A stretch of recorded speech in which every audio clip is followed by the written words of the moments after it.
Hi guys, this is Vinny And I'm Anna. and we're Bintana Photography. Today we're here at Cefria here in Batangas. To shoot Winston and Lynn's prenup.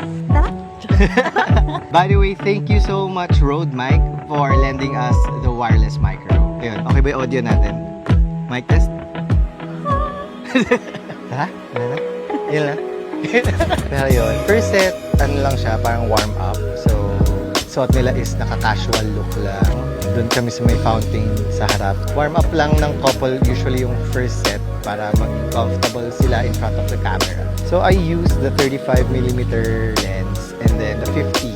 So, yung 35, nag-wide shot lang ako para makunan yung landscape. And then yung 50 for portraits. Tapos ngayon, siguro mukhang magla-last shoot pa tayo na solo portraits.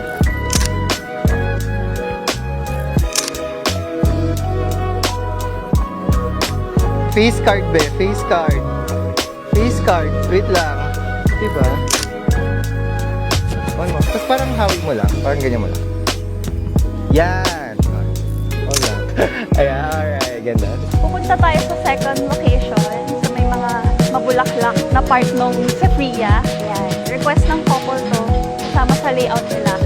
Today is 35 degrees Celsius. Feels like 42. Both hands lang. Yan. Yan, ganda, ganda, ganda. And sa last set natin, we'll head over to Cefria Grand and Cefria Orchard. It's kind of like a European-inspired courtyard. And then we're gonna take a photo of the couple's request. They wanted to have multiple layers, so the bride will be at the top, and then the groom will be on the second floor. And we need to stay on the other side.